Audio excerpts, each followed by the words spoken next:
I've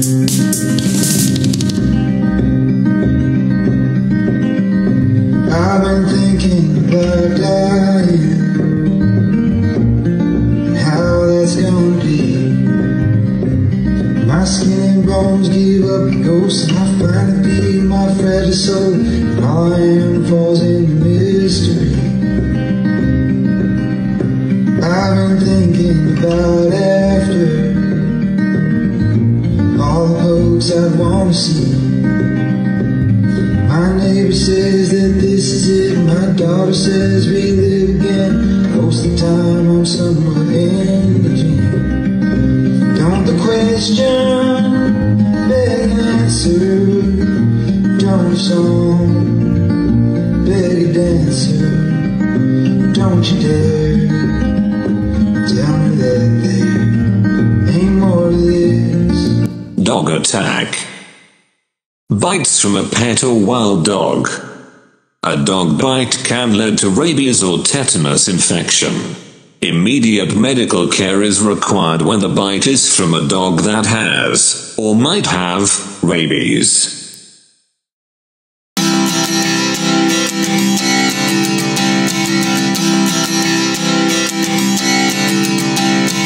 The cure for pain is in the pain. To truly laugh, you must be able to take your pain and play with it. Pain makes me grow. Growing is what I want. Therefore, for me, pain is pleasure. When failure gave me strength, pain was my motivation. The pain you feel today is the strength you feel tomorrow.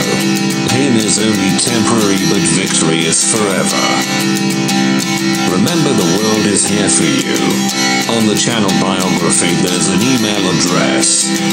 You can write, record yourself, and share the world your pain anonymously.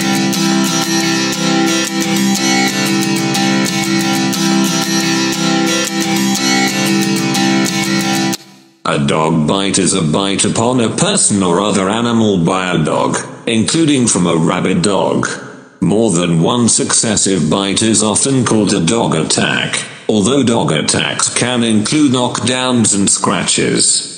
Though some dog bites do not result in injury, they can result in infection, disfigurement, temporary or permanent disability, or death. Another type of dog bite is the soft bite displayed by well-trained dogs, by puppies, and in non-aggressive play. Dog bites can occur during dog fighting, as a response to mistreatment, by trained dogs working as guard, police or military animals, or during a random encounter. There is debate on whether or not certain breeds of dogs are inherently more prone to commit attacks causing serious injury, that is, so driven by instinct and breeding that, under certain circumstances, they are exceedingly likely to attempt or commit dangerous attacks. It is recognized that the risk of dog bites can be increased by human actions such as abuse or bite training, or through inaction such as neglect, carelessness in confinement or lack of control. Significant dog bites affect tens of millions of people globally each year. It is estimated that 2% of the US population, 4.5 to 4.7 million people, are bitten by dogs each year. Most bites occur in children. In the 1980s and 1990s, the US averaged 17 deaths per year. Between 2005 and 2018, approximately 471 people were killed by dog bites in the United States, averaging 37 deaths per year. Animal bites, most of which are from dogs, are the reason for 1% of visits to emergency departments in the United States.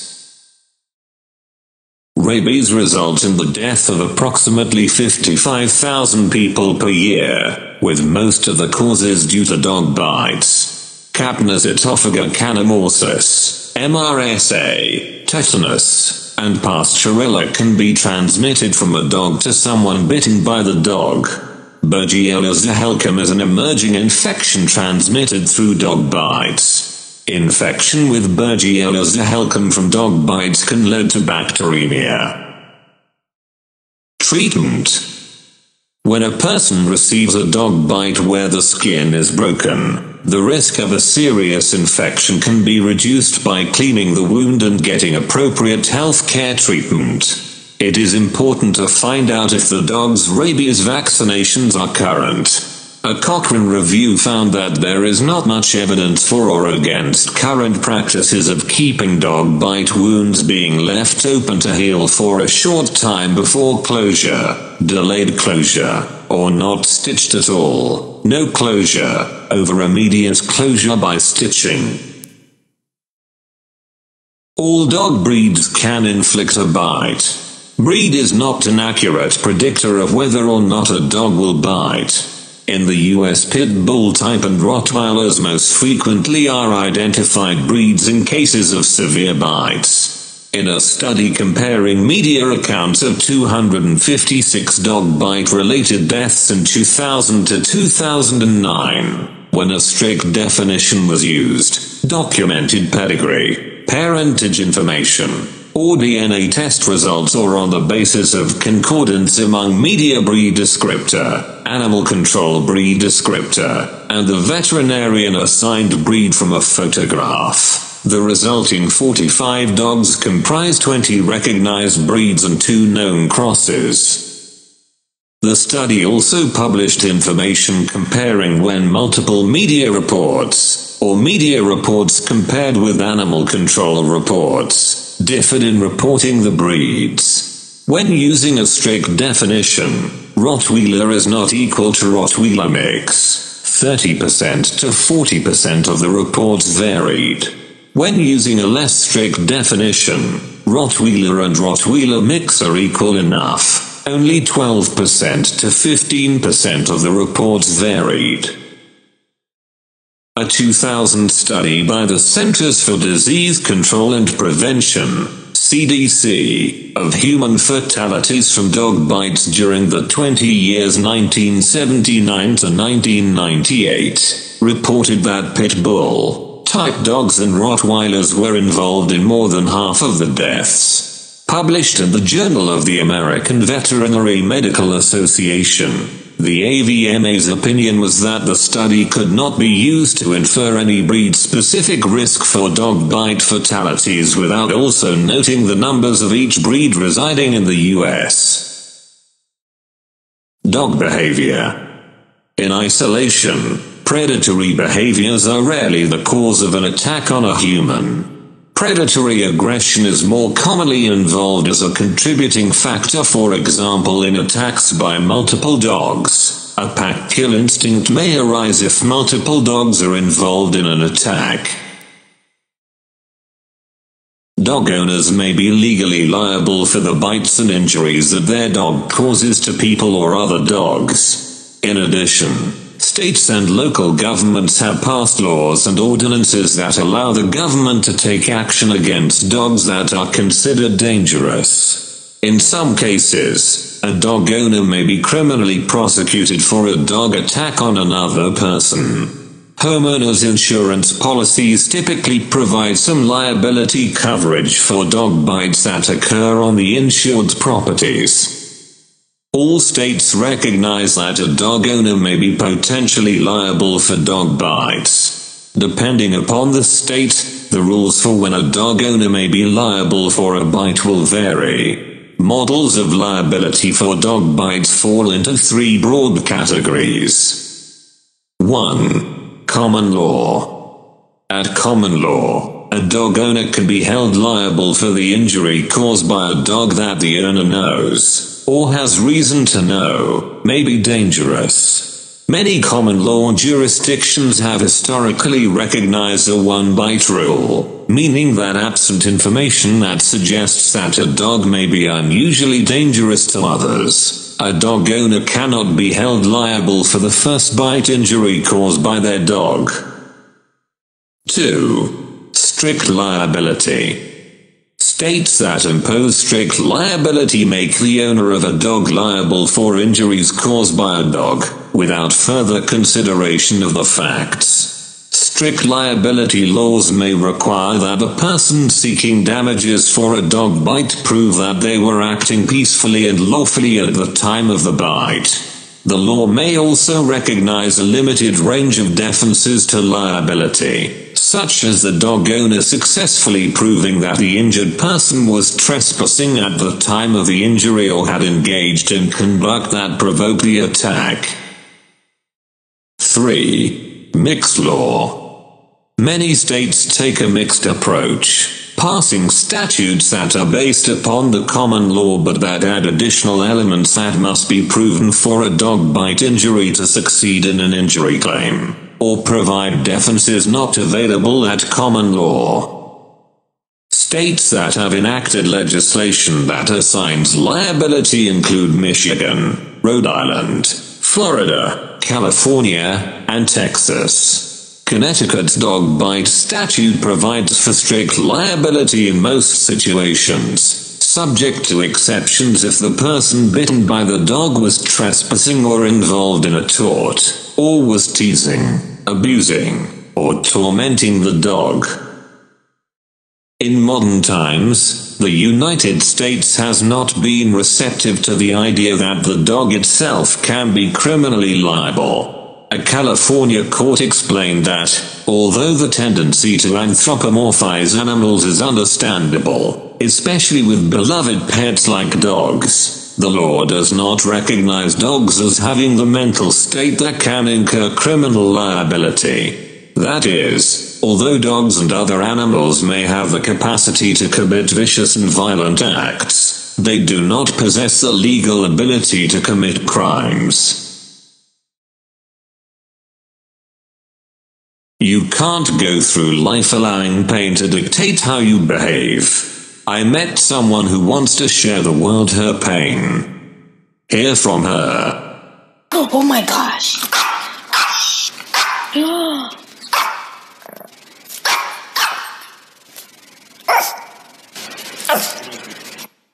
3 years ago my son was attacked by a dog. Otto was 2 at the time, a towel-headed slip of a boy with bright blue eyes and porcelain skin you could practically see through. He was instinctively drawn to dogs, and we didn't see any reason to discourage him. Of course I knew they could nip, and every once in a while break the skin. And I had heard the horrific news stories of those seemingly devil-possessed dogs who let on unsuspecting neighbors, inflicting actual, permanent harm. But regular dogs, I had no real fear of them. Not having seen a dog attack, I was completely ignorant about how bad it could be, how, in 5 seconds, a dog could tear the flesh off your bones. Or worse, the skin off your child's face. It was dumb, really. I knew the dog, Zeke.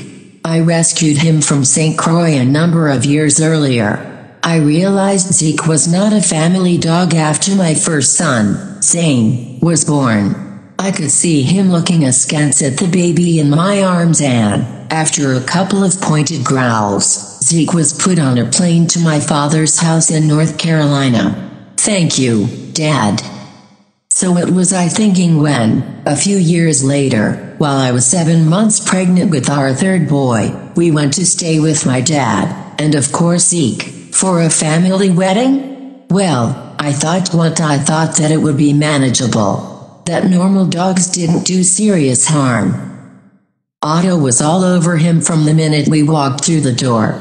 Zeke minded, he made it clear, and my husband and I would quickly intervene, loosening Otto's tight little grip from Zeke's tail or ear or whatever body part he decided needed a swift tug.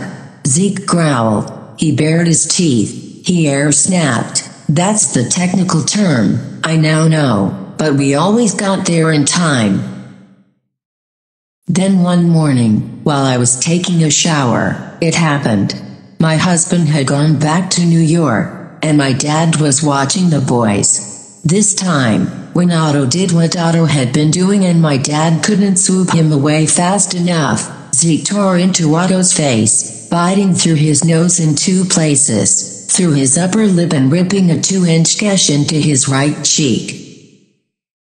I heard it all from the bathroom. The yowling, yelping, growling and thrashing noises of a dog fight and the desperate cries of a toddler, unable to protect himself from this wild animal unleashed. By the time I made it down the stairs, Otto was covered in blood. My father was screaming and crying and Zane, then 6, was cowering in the corner of the room, shaking in fear. I couldn't even tell where the blood was coming from, there was so much of it. But we hustled everyone into the car and sped to the hospital, my dad slamming his hands on the steering wheel and sobbing uncontrollably the whole way there. I tried to tell him it wasn't his fault, but I don't think he heard me. Otto was strangely calm. He just kept saying, "The dog bit me," which was true enough. I was also composed. I had a job to do. My dad took Zing to Target, and I held Otto down as they injected him with ketamine, the drug, also known as Special K, that the doctor said would keep Otto still as they stitched up his bruised and bloodied face. He stared up at me, completely immobile except for the darting of his eyes, back and forth, across my face, searching for some explanation for why this was happening to him. We flew home that night, and I spent the next day crying in bed. Otto turned 5 last month. He remembers when Zeke attacked him, in some ways better than I do, and he asks things like, "Why doesn't Zeke bite Grandpa?" I answer, "Because Zeke doesn't like kids." Then Otto asks, hopefully, with that upward lilt at the end of the question, "Will Zeke like me when I grow up?" "Zeke will be dead when you grow up," I answer, and think, I wish he were dead now. I wish I'd let him die so many years ago in St. Croix. Every time I see those scars, and I notice them every day, pink and ragged, spread across Otto's face with the randomness of rage, I well up with anger and sadness. But Otto doesn't hold a grudge, and I am glad about that. Glad, I guess, that he won't have one more neurosis to take to therapy 30 years from now. He still likes dogs, actually, and we are the ones who have to remind him that dogs can be dangerous. As dangerous as parents who keep their eyes closed to the reality that pets, cute and fluffy as they may be, are animals. Thanks for listening. Thanks for your thoughts and shares. Mostly thanks to my dad. Goodbye. Significant dog bites affect tens of millions of people globally each year. It is estimated that 1.5 to 2% of the US population, from 4.5 to 4.7 million people, are bitten by dogs yearly. Most bites occur in children. Over half of dog bite injuries occur at home with familiar dogs, and having a dog in the household is linked to a higher likelihood of being bitten than not having a dog. As the number of dogs in the home increases, so does the likelihood of being bitten. Dog bites may transmit zoonotic infections, which may also result in illness or death. Dogs are the primary source of rabies transmission to humans. Information on the extent of traumatic injuries from dog attacks is incomplete, and the number of bites is thought to be underreported. Animal bites, most of which are from dogs, are the reason for 1% of visits to an emergency department in the United States. Some people, like the very young or the very old, are more susceptible to being bitten by a dog. From 1979 through 1994 there were approximately 279 deaths related to dog attacks in the United States. More serious injuries from dogs are often described in the media. In 2010, more people were killed by dogs than were hit by lightning. Emergency department visits and treatment by those bitten number in the thousands. About 5,900 Austrians are treated annually after being bitten by dogs. 1/5 of those injured are children. In the United States, approximately 4.5 million people are bitten by dogs each year. Approximately 20% of dog bites become infected.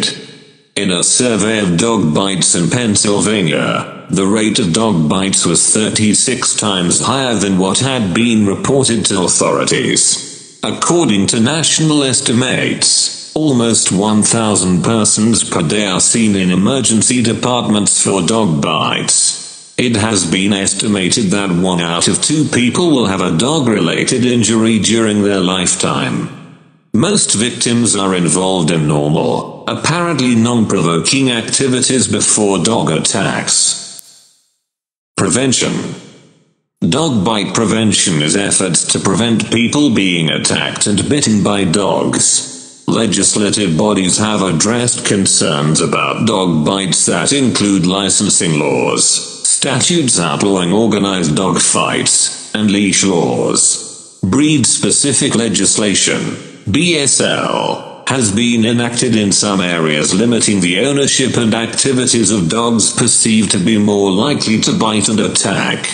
Dog breeds targeted by breed-specific regulations include Rottweilers, American Staffordshire Bull Terriers, Pit Bulls, Chow-Chows, German Shepherd dogs, and Doberman Pinschers.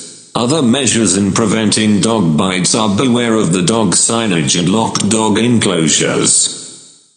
Some people, like the very young or the very old, are more susceptible to being bitten and therefore may need additional methods of prevention.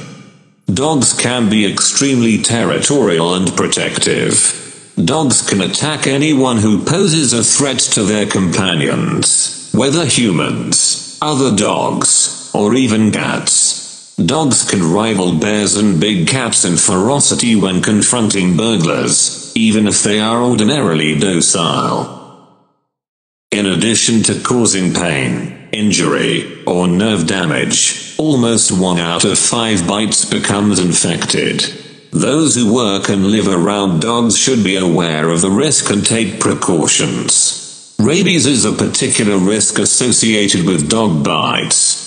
In the United States, between 16,000 and 39,000 people come in contact with potentially rabid dogs and other animals and receive rabies pre- and post-exposure prophylaxis against the rabies virus each year. Because anyone who is bitten by an unvaccinated dog is at risk of getting rabies, local animal control agencies or police are sometimes able to capture the animal and determine whether or not it is infected with rabies. Identifying the risk of being bitten by a dog can prevent an attack and subsequent injury or death. Infants and children are more likely to be bitten. Small children can be attacked if they approach or play with a dog when they are not supervised. Among children, the rate of dog bite-related injuries is highest for those 5 to 9 years old. Children are more likely than adults to need medical attention for dog bites. Men are more likely than women to be bitten by a dog. Over half of dog bite injuries occur in the home. Having a dog in the household is associated with a higher likelihood of being bitten than not having a dog. As the number of dogs in the home increases, so does the likelihood of being bitten. Adults with 2 or more dogs in the household are 5 times more likely to be bitten than those living without dogs at home. The behavior of a dog may not always indicate its friendliness or unlikelihood of biting. This is because when a dog wags its tail, most people interpret this as the dog expressing happiness and friendliness. Though indeed tail wagging can express these positive emotions, tail wagging is also an indication of fear, insecurity, anxiety, challenging of dominance, establishing social relationships, or a warning that the dog may bite. Without pain, there would be no suffering. Without suffering, we would never learn from our mistakes. To make it right, pain and suffering is the key to all windows. Without it, there is no way of life. If you aren't in the moment, you are either looking forward to uncertainty, or back to pain and regret. Most people want to avoid pain, and discipline is usually painful. Remember, the world is here for you. On the channel biography there's an email address. You can write, record yourself, and share the world your story anonymously. Thanks for watching. Don't forget to like and subscribe. Catch you later.